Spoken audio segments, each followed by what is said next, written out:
Good morning, and thank you for joining us for today's webinar, Diversity, Equity, and Inclusion, Navigating Indigenous Business Relationships. We're very excited to offer this to you today. My name is Michaela Stanger. I'm a Career and Professional Development Program Coordinator here at the Center for Continuing Education, and I will be moderating today's session. First, I'd like to recognize and acknowledge that the beautiful and historic University of Regina College Avenue campus is situated on Treaty 4 lands.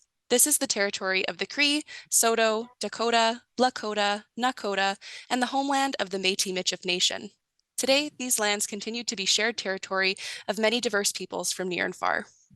We're so glad that you joined us today because we have a phenomenal webinar on diversity, equity, and inclusion presented by Jamie Leroy, Indigenous Advisor for Ranch Erlo Society, member of Cowessess First Nation, and instructor at the Center for Continuing Education. Today's webinar is a preview of a course of the same name to be led by Jamie this April. An email with the link to that course will be provided within 1 week of today's session for anybody who would like to continue on their journey towards fostering inclusive environments for all. You'll also receive a link to the recorded version of this webinar. There will be a brief question and answer period at the end of the webinar, so please don't hesitate to put any questions that you may have in the chat. And with that, I'll hand it over to Jamie so she can get started.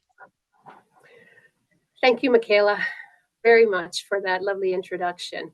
And Kananasko Mitten, good morning. I wanted to, before I go carry on in the brief introduction of myself, I just wanted to briefly touch on that land acknowledgement that you just heard at the beginning here. And as we all know, we are at a time where land acknowledgements are woven into the reconciliation fabric, and you'll hear them at the beginning of any gatherings, whether they be in person or virtually, just like this one. And we know that these acknowledgements can be simple or comprehensive, and thank you for that one, Michaela. Perhaps each and every one of you have had the opportunity to deliver a land acknowledgement, and maybe some of you have not yet. I've had the opportunity and the honor of being able to guide individuals, maybe it's called coaching, in delivering their first, second, or maybe even their fourth land acknowledgement because they feel it's not genuine, or they don't want to offend, or they don't want to say the wrong thing, right? And I've always said, you know, you should feel comfortable in delivering that acknowledgement, and it should be genuine and it not scripted. It come from the heart. Be creative in that. Simple, like what Michaela had shared with you, or it could be a bit more comprehensive, like the one that I would like to share here. I want to acknowledge that we are on Treaty 4 territory, the traditional lands of the Nehiyawak, the Anishinaabe, the Dakota, Lakota, Nakota, and the homeland of the Michif Nation. As a Nehiyawak from Treaty 4 territory and a member of Cowessess First Nation, I honor my ancestors by acknowledging the territory that I am currently standing on. And I continue to share and advance my commitment to contributing and to an understanding, advancing the truth and reconciliation by, of course, walking together with all Canadians on this journey and on Mother Earth. Hi, hi. Now, you just heard me say what a basic land acknowledgement sounds like from my perspective. And I know most of you know that a land acknowledgement is formal. It's a statement that recognizes and respects Indigenous peoples as the traditional stewards of this land, and acknowledging the relationship that exists between Indigenous peoples and their traditional territories. And again, if you're given the opportunity in crafting and delivering a land acknowledgement, ask yourself, are you aware of the specific First Nations linguistic groups that have a historical connection to that treaty territory that you're acknowledging? Can you properly pronounce the linguistic groups you are saying? Do you know where the linguistic groups are located, besides the obvious in Treaty 4, Treaty 6, Treaty 8, and so on? And do you know why you're acknowledging those treaty territories? Nehewa Esqueo, Netsigasan, Jamie Leroy, Ochinia, Cowessess First Nation. I am a Cree woman, and my name is Jamie Lara, and I'm a member of Cowes First Nation, as you heard earlier. Mio Kisakau, it is a good day that the Creator has gifted us here on Treaty 4 territory and in the city of Regina. Kananasko Mitten, thank you for being here and allowing me to be part of your circle. It's because of my ancestors' resilience that I'm here today standing on Treaty 4 and being a proud member of this traditional territory. You see, I come from 4 generations of day scholars and residential school survivors. My great-great-grandparents, my great-grandparents, my grandparents, my mother, and my father. As I continue walking on Mother Earth, I share the protocols, the traditions, the ceremonies, and other nuggets of information regarding my Nehewak, my Cree culture, within my circle of influence, which of course includes both my professional and my personal networks. I also brought back into my circle again my 18-year-old son, and thank goodness the past. He has passed those teenager years, and if you're a parent, you can relate. Now, why I mention my son is because he has entered the post-secondary world, completing his year 1. And all you know that those years will most certainly whip by in a flash. As my son starts to age, it's up to me to ensure he is grounded in his cultural identity. Throughout my career, I have heard and continue to hear from elders, from knowledge keepers, from Oskapios, the elders' helpers, and community leaders, and how they highlight the importance of how language, cultural identity, relationship, and respect should be taught at the home fires. Now, in a day where the narrative has bubbled up to the surface regarding individuals who claim our Indigenous identity for personal gain, it is only imperative for myself and other Indigenous parents to ensure their children are grounded in cultural identity. My son, he's fair-skinned, hazel eyes, and he does have light-colored hair, which at times has him fall under the radar by not visibly looking like a status Indian from Cowes, or at least he does not portray society's image that has been floating out there for many generations. Now, as he starts to move further towards achieving his educational and career goals and identifies as a First Nation male, by ticking off that box on the application form, his visible appearance will come under scrutiny, where he may be challenged by both Indigenous and non-Indigenous peoples. And this is true because of that narrative I mentioned earlier. Years ago, I was at a meeting with these 2 First Nation women in their office regarding an initiative. And as we sat there, I walked them through the project, and I could tell that there was this resistance hovering around in that room.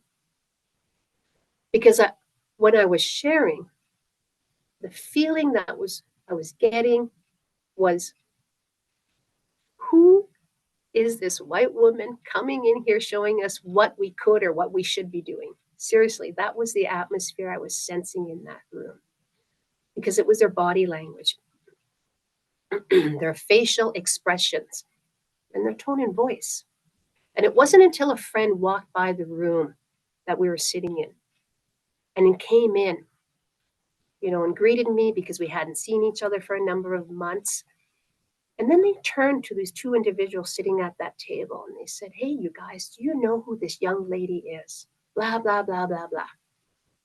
After that, you could sure feel the tension, the resistance dissipate.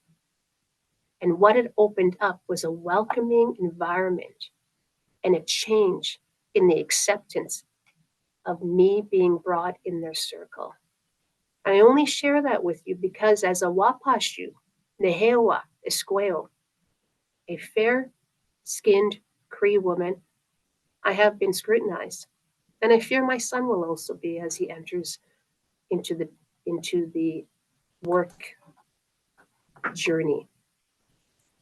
As organizations and governments, no matter Indigenous or non-Indigenous, start to ignite those relationships, those business relationships, you'll have to check your unconscious biases at the door and perhaps leave them there. Ask yourself this question. What do you know about becoming an Indigenous ally? What do you need to know about becoming an Indigenous ally? As you're thinking about that, take some time to take a mental inventory of what you've learned about Indigenous histories, cultures, and contemporary issues and conversations. In addition to having to take that mandatory staff training on Indigenous cultures, okay? Because this inventory can be part of a group discussion with your colleagues, your supervisors, at your executive table, or maybe even at your board table. This is the process of mapping out how you are going to start building those relationships that are based on honesty, respect, and trust.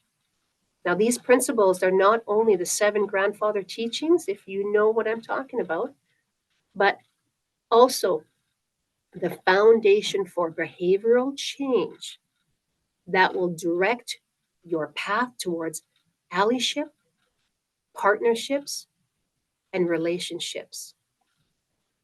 Each and every one of us have had experiences, right? Both inside and outside of our place of employment, and maybe even in our circles of influence. And those experiences have shaped our thinking, our perspective, and our assumptions regarding Indigenous peoples. Now, throughout this conversation, I'm going to use the term Indigenous. And when I'm doing that, I'm referring to First Nations, Métis, and Inuit. And I just wanted to throw that out there for now. I recall a work colleague of mine many years ago, lovely woman. I respect, and today I still call her my friend. She delivered a presentation that was titled Confessions of a White Woman. Her audience, well, the majority was non-Indigenous, and it represented a large sector within the province of Saskatchewan. What her presentation did was to have those uncomfortable conversations, truthful, uncomfortable conversations. One of her confessions she shared with the crowd was when she was walking down the street, downtown Regina. It was in the middle of a sunny summer day, in the middle of the work week. Can you imagine? And as she was walking, an Indigenous fella biked by her, riding a mountain bike. As he biked by her, the thoughts she had, she shared with the group during her presentation. Now, I pointed out that visual for you. What do you think her thoughts were? For this gal, her thoughts were raw and sadly somewhat hurtful, stereotypical, and of course, uneducated. When I asked you to think about what this gal was thinking, you may have slipped into that unconscious bias. Now, please know that I'm not assuming all of us have slipped into that unconscious bias, but maybe there was 1 or 2 of us. We all know that unconscious bias, it refers to attitudes or stereotypes that influence or affect our understandings, our actions, our decisions in an uncommon manner. And then these biases, well, they're often ingrained in our subconscious based on societal stereotypes, experiences, and cultural context, right? Of course, they can influence on how we perceive and how we interact with others, even if we are not consciously aware of them. These unconscious biases, well, they can impact various aspects of life. Might include hiring decisions, interpersonal interactions, judgments about each other's, or maybe even procurement opportunities. Recognizing and addressing unconscious biases is important for fostering inclusivity and promoting fairness in diverse settings. So, the Haudenosaunee, they have a treaty traditionally called the two-row wampum belt. This was created after the first treaty was made with the newcomers back in the early 17th century, the Haudenosaunee. This belt is a symbolic representation, in case you haven't seen it, and it's an agreement between two parties. It's a concept to foster peaceful relations. One of the rows with the darker beads, those are the two. The 1-2 rows, they represent the Indigenous, and the other darker row of beads represent the non-Indigenous. You see the 3 middle white bead rows? Well, they represent peace, friendship, and mutual respect. This belt, this 2-row wampum belt, represents and illustrates a commitment to coexist peacefully without interfering in each other's way of life. Although the interpretation of the 2-row wampum belt, it may vary among different Indigenous communities and individuals, but it remains a powerful symbol of diplomacy, mutual understanding, and respecting differences. Keep that on your radar as you start to move forward on your economic journey, and especially on your economic reconciliation journey.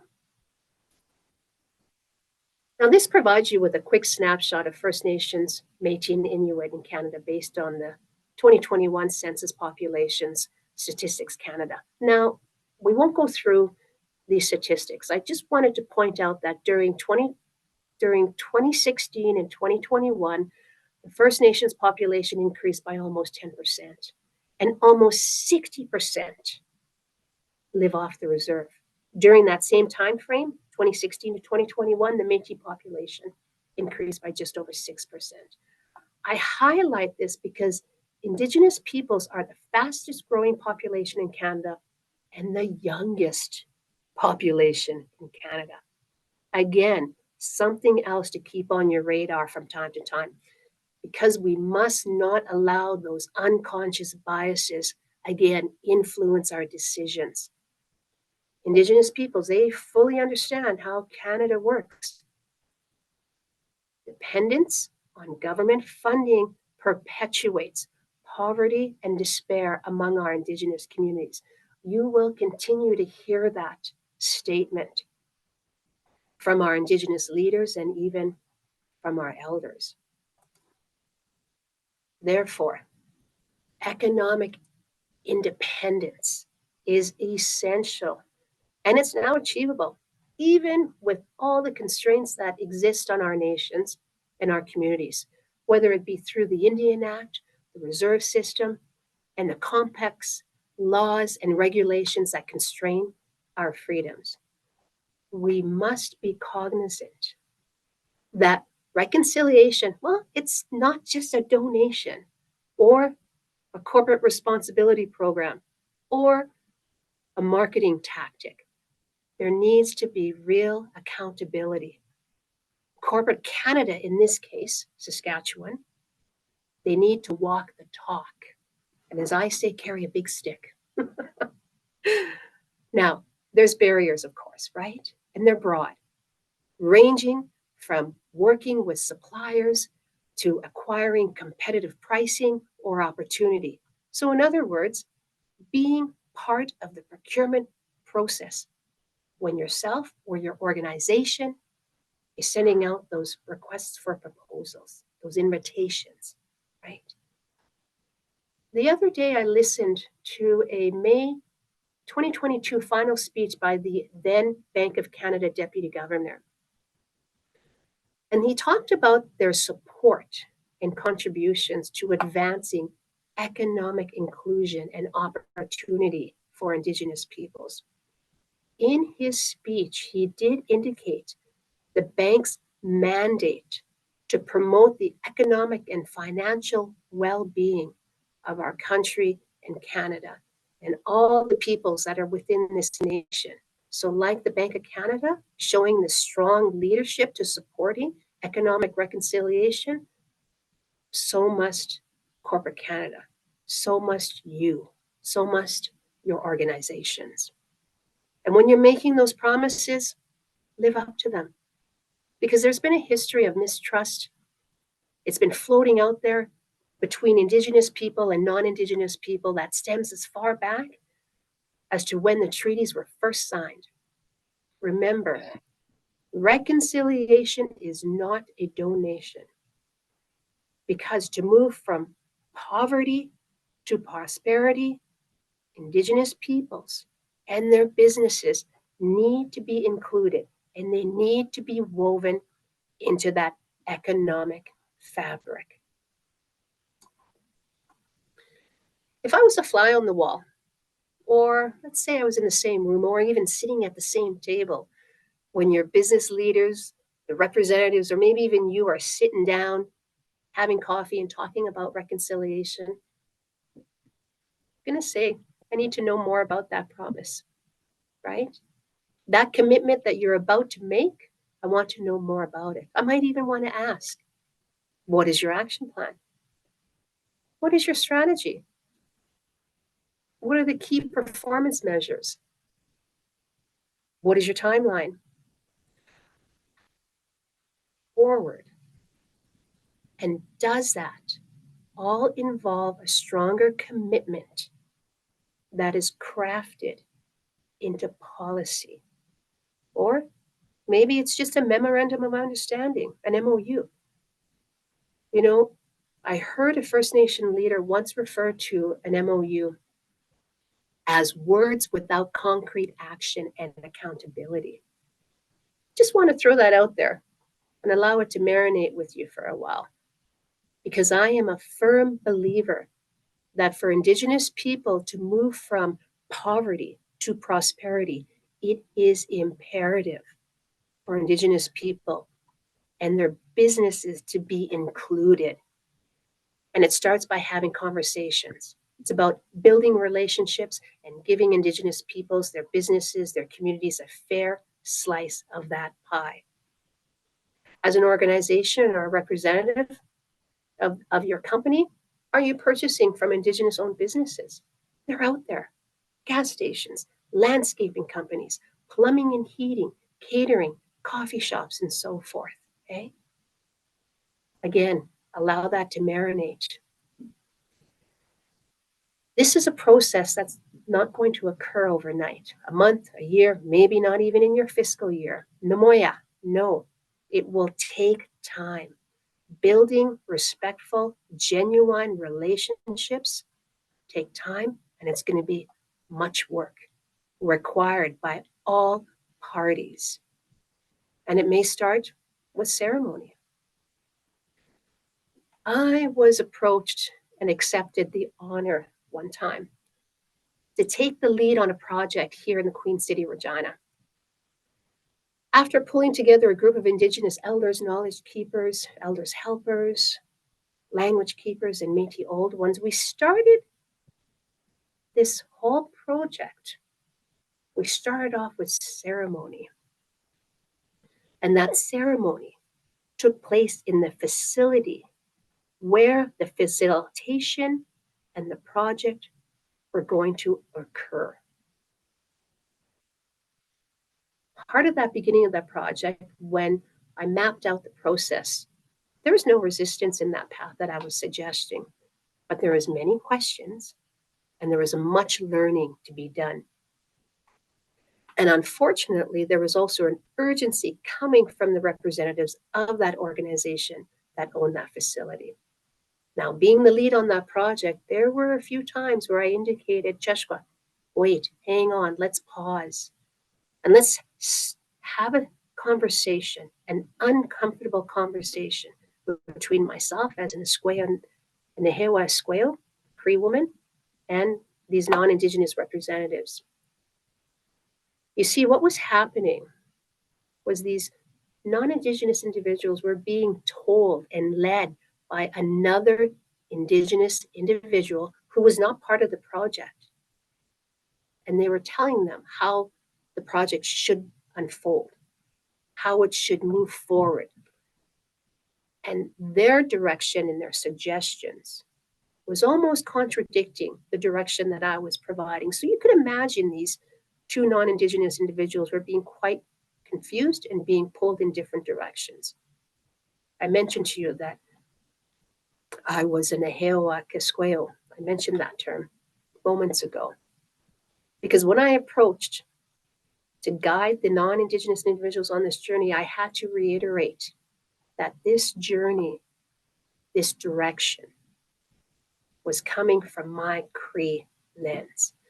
The other direction was being pulled by a different linguistic group lens. So when you're embarking on your economic reconciliation journey, or maybe even your reconciliation journey itself, keep in mind there are many linguistic groups within the territory that you are currently located. So you may need to do a little bit of homework. And as business leaders and representatives and advocates, you ask yourself, economic reconciliation, what is it, right? It's social responsibility, right? It's a moral and ethical imperative for businesses to engage in economic reconciliation and contribute to the well-being and economic empowerment of Indigenous communities, right? It's here, economic opportunity for businesses to tap into new markets, resources, and talent pools by fostering economic partnerships with Indigenous communities while building sustainable and mutually beneficial relationships. I'm going to say that again, mutually beneficial relationships. It's about innovation and diversity, economic reconciliation. Having that Indigenous perspective, the knowledge and traditional practices is paramount when fostering innovation, diversity, and resilience within businesses. Basically, it's about incorporating our Indigenous voice, right? Our Indigenous perspective into the decision-making process. But again, be cognizant of the lens that Indigenous individual is bringing to the table. Remember, there's many of them within the treaty territory that you are occupying. Economic reconciliation is about long-term sustainability, and it's about adopting long-term perspective and investing in initiatives that contribute to the economic well-being and self-determination of Indigenous communities. Again, economic reconciliation is about building a more inclusive and equitable and sustainable economy for future generations. And it's about the legal and regulatory landscape. Does your economic reconciliation journey, plan, strategy align with the evolving legal frameworks and regulatory requirements related to Indigenous rights, land claims, and corporate social responsibility? This, how would you say, proactive engagement will mitigate risks while building trust. I'm going to give you a little of an example here to illustrate the importance of aligning and evolving those legal frameworks and regulatory requirements, right, as they relate to Indigenous rights, land claims, and corporate responsibility.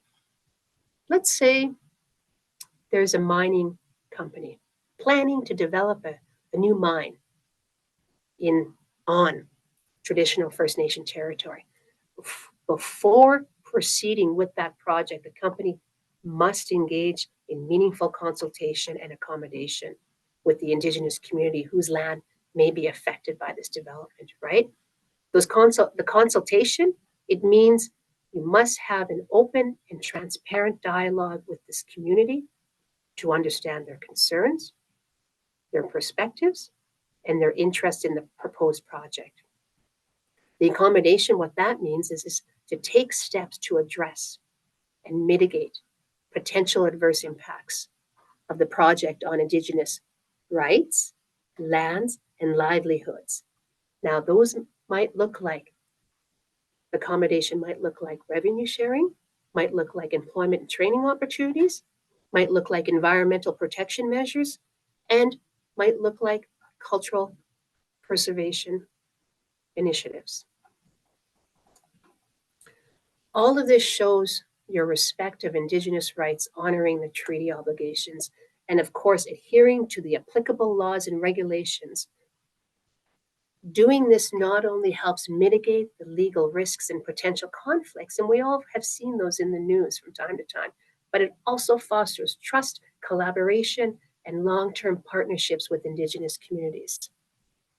This illustrates how economic reconciliation involves navigating, right, that legal and regulatory landscape, making sure their business activities are conducted in a manner that respects and upholds Indigenous rights, fosters meaningful engagement, and promotes shared prosperity and sustainability.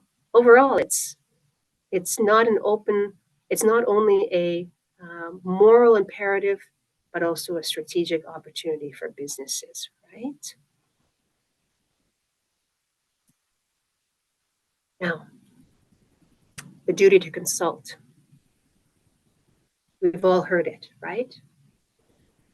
What that duty to consult refers to is the legal obligation of the Canadian government to consult with and where appropriate, right, accommodate Indigenous peoples when proposed government actions and obligations may impact their rights or their interests, as recognized under Section 35 of the Constitution Act, right? This duty to consult is about government's obligation to uphold Indigenous rights, engage in meaningful consultation, and accommodation to address the concerns and seek consent before undertaking activities that could affect Indigenous lands, resources, or even their livelihood, their ways of life. The duty to consult, it is a key aspect of Indigenous rights recognition and reconciliation in Canada. Now, you have to keep in mind that the duty to consult, well, it may vary between different levels of government, right? And jurisdictions, for that matter, within Canada. While the duty to consult originated from the federal government, the Canadian government, and its obligation to uphold Indigenous rights under Section 35 of the Constitution, provincial governments also have their own responsibilities to consult with Indigenous peoples, especially when provincial actions or decisions may impact Indigenous rights, lands, and interests within their respective communities and jurisdictions. Now, here in Saskatchewan, the provincial government, well, they have a duty to consult with Indigenous peoples on matters that take place or occur within their jurisdictions. And of course, that could affect rights or interests. While the principles underlying the duty to consult are similar to those at the federal level, the specific processes, policies, and legal frameworks for consultation, well, they may differ from the provincial and the federal governments. Although each province may have its own guidelines, regulations, and mechanisms for fulfilling the duty to consult with Indigenous communities, right? But it is imperative for non-Indigenous organizations to embrace the duty to consult with Indigenous peoples for several reasons. We have them listed here. Respect for Indigenous rights. Indigenous peoples, they have an inherent right to their lands, their resources, and their cultures. Consulting with them respects their rights and recognizes their sovereignty or stewardship over their territories. You have legal obligations, right? Consulting with the Indigenous peoples before undertaking projects or activities that may affect their lands, resources, or rights. Of course, failure to consult, we all know, can lead to legal challenges and disputes. We've seen those, right? Environmental and social impact, another reason. Because Indigenous lands often hold, well, significant environmental and cultural value. Consulting with those Indigenous peoples help identify potential environmental and social impacts on projects and incorporate Indigenous knowledge, which can lead to a more sustainable and cultural sensitive outcomes, right? Another reason is building trust in relationships. Consulting with Indigenous peoples is crucial for building the required trust and establishing meaningful and genuine relationships that, again, are based on mutual respect and understanding. Because it fosters collaboration and partnership, we know that, between Indigenous communities and non-Indigenous organizations and representatives. Reconciliation and recognition, last piece, recognizes and honors Indigenous rights and perspectives. It's essential for reconciliation efforts, right? And acknowledging historical injustices, consulting with Indigenous peoples, one step towards addressing past wrongs and working towards a more equitable and just society. So, to sum all that up, nothing about us without us. I've heard that quote numerous times throughout my career, and I continue to hear it over and over.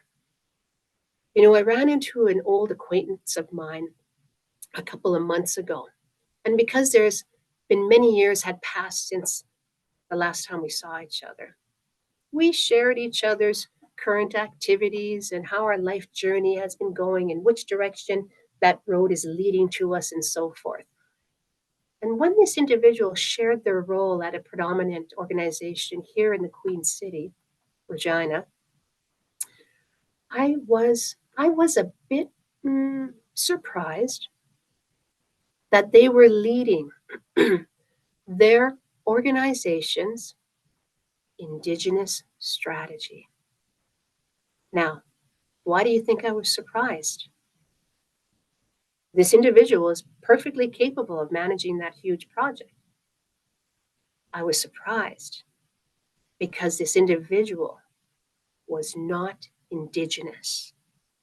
Again, nothing about us without us.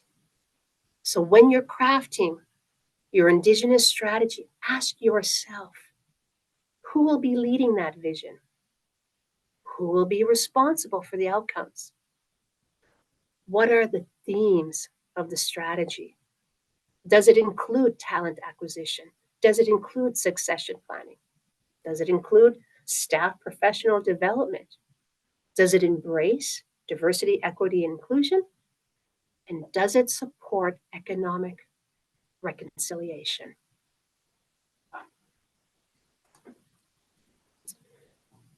I'm noticing a bit of momentum, okay? And it's heading to the moon. Did you know, and as I wrap things up here, I'm just going to share this little piece here for you because I found it very intriguing. And I can see how it's woven into all of these pieces that we've talked about. Did you know the patches are integral parts of space culture? I didn't know that. When a crew is assigned to a mission, NASA creates a patch for them. And usually, when that astronaut belongs to another space agency other than NASA, that agency also creates a personal patch for its crew member. Wow, I need to get me one of those.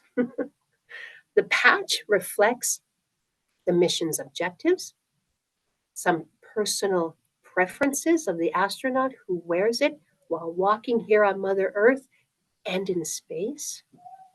These mission patches, I guess, they've been worn by NASA astronauts since 1965.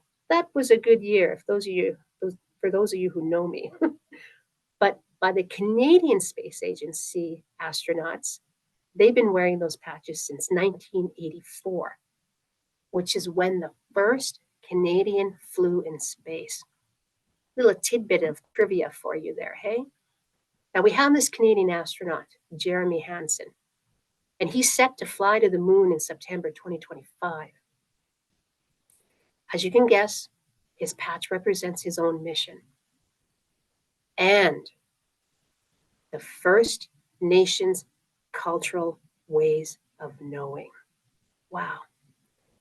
For the past decade, Mr. Hansen had the honor of being invited by numerous Indigenous communities to sit with elders and knowledge keepers.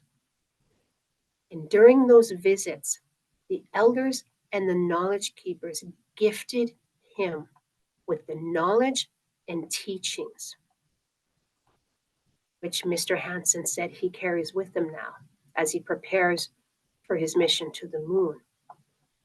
And what those elders taught him helped shape his beliefs and perspectives.